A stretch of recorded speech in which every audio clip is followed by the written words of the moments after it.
Hello দর্শক বন্ধুরা, আজ আমি ইলিশ মাছের হরগৌরি রান্না করছি। কম মশলায় রান্না হয়, খেতে খুব ভালো হয়। এটা গরম ভাতের সঙ্গে খেতে খুব ভালো লাগে। এই রেসিপিটা রান্না করার জন্য 4 টুকরো ইলিশ মাছ নিয়েছি, একটু মোটা করে কেটে নিয়েছি। হরগৌরি রান্না করার জন্য 2 রকমের গ্রেভি তৈরি করতে হবে, একটা টক মিষ্টি আর একটা নুন ঝালের। টক মিষ্টি গ্রেভি তৈরি করার জন্য একটা বড় সাইজের পাতিলেবুর মতো তেঁতুলের ডালা নিয়েছি। 8 ঘন্টা গরম জলে ভিজিয়ে এর একটা পাল্প তৈরি করে নেব। নুন ঝালের পেস্ট তৈরি করব, তার জন্য 1 চা চামচ পোস্ত, 1 চা চামচ কালো সর্ষে, 1 চা চামচ হলুদ সর্ষে আর 1/4 কাপ নারকেল কোড়া নিয়েছি আর 4টে কাঁচা লঙ্কা নিয়েছি। এইগুলো দিয়ে একটা পেস্ট তৈরি করে নিচ্ছি আর এর পাল্পটা তৈরি করে নিচ্ছি।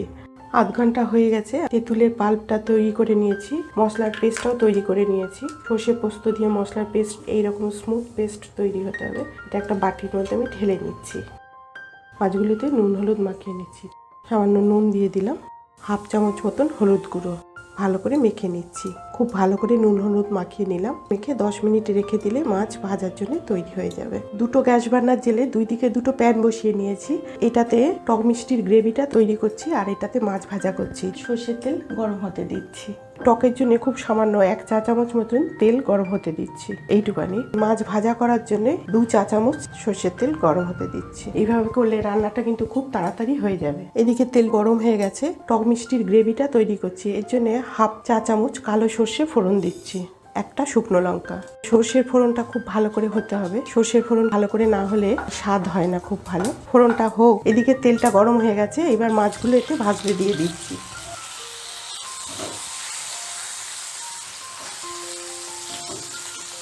ফোড়ন রেডি হয়ে গেছে, এর মধ্যে তেঁতুলের পাল্পটা ঢেলে দিচ্ছি। তেঁতুল দেওয়ার পরে 1/2 চা চামচ হলুদ গুঁড়ো দিয়ে দিলাম আর পরিমাণ মতো নুন।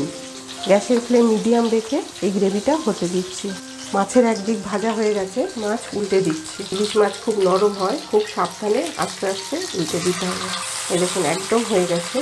মাছ কিন্তু খুব বেশি ভাজা হবে না, খুব হালকা করে ভাজতে হবে। তেঁতুলের গ্রেভিটা মিনিট 2 হয়ে গেছে, র ফ্লেভারটা একদম চলে গেছে।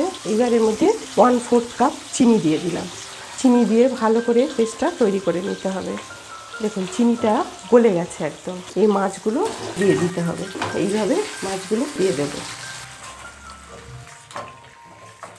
ব্যাস, গ্যাসের ফ্লেম একদম কমিয়ে চাপা দিয়ে মিনিট 3-4 হতে দিচ্ছি। টক মিষ্টির গ্রেভিতে মাছটা আস্তে আস্তে হোক, নুন ঝালের গ্রেভিটা তৈরি করে নিচ্ছি। মাছ ভাজার তেলের মধ্যেই 1/2 চা চামচ কালো জিরে ফোড়ন দিয়ে দিলাম আর 2টো কাঁচা লঙ্কা। ফোড়নটা হতে দিচ্ছি। রান্নাটা তাড়াতাড়ি হয়ে যায় এইভাবে করলে। ব্যাস, কাঁচা লঙ্কা কালো জিরের খুব সুন্দর গন্ধ বেরিয়েছে। এর মধ্যে এবার সর্ষে পোস্ত নারকেলের পেস্টটা দিয়ে দিতে হবে। সর্ষে কিন্তু খুব বেশি ভাজা যায় না।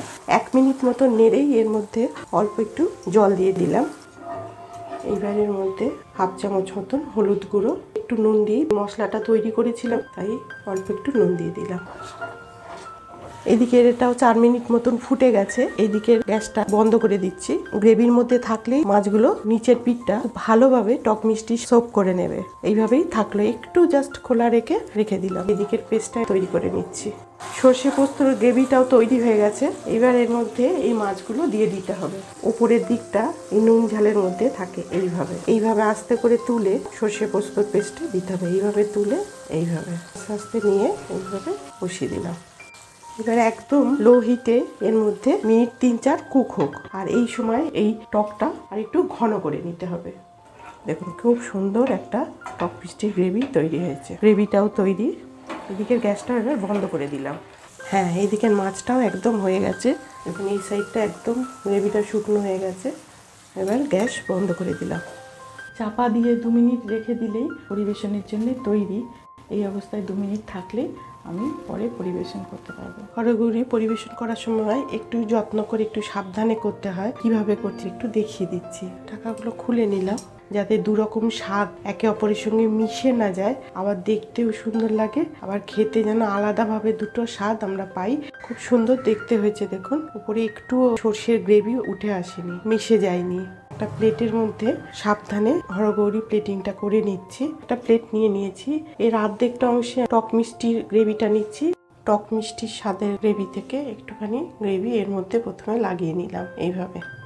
এই যে টক মিষ্টির গ্রেভিটা এইদিকে দিচ্ছি, এইদিকে মাছের এই অংশটা আছে টক মিষ্টি স্বাদের, এই অংশটাই দেব। সাইড থেকে সর্ষের গ্রেভিটা একটু সাইড করে দিতে হবে এরকম ভাবে, যাতে তুললেও যেন টক মিষ্টির ওপর না পড়ে। এইভাবে সরিয়ে দিলাম।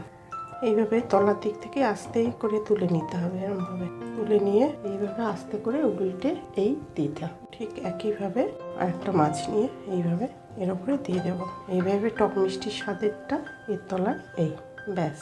একটা চামচ দিয়ে এর উপরে দিতে হবে, যেহেতু উপরের দিকটা নুন ঝাল আছে। এইভাবে লাগিয়ে দিতে হবে। এই সাইডটাতে সর্ষে পোস্ত পেস্টও এর মধ্যে নিয়ে নিতে হবে। ঠিক এইভাবে পাতিয়ে নিতে হবে। পাতিয়ে নিয়ে এটা যেমন উল্টে দিয়েছিলাম, এটা এইভাবেই আস্তে করে এর উপর বসিয়ে দিতে হবে এইভাবে। তাহলে সর্ষের দিকটা নিচেই রয়ে গেল। খুব সুন্দর হরগৌরির টেস্ট হয়। টক মিষ্টি গ্রেভি এর উপরে লাগিয়ে দিতে হবে। ঠিক এইভাবেই হরগৌরি প্লেটিং করতে হবে। যেমন এটা দেখতে সুন্দর হয়, খেতেও খুব ভালো লাগে। পাশাপাশি আবার মিলেমিশে টক মিষ্টির মধ্যে উপরে নুন ঝালের মধ্যে উপরে টক মিষ্টি। ইলিশ মাছের হরগৌরি রেসিপি আপনাদের কেমন লাগলো মতামতের অপেক্ষায় রইলাম। আমার চ্যানেলকে সাবস্ক্রাইব করার অনুরোধ রইল। ভালো থাকুন, আনন্দে থাকুন। আবার দেখা হচ্ছে অন্য কোনো ভিডিওতে।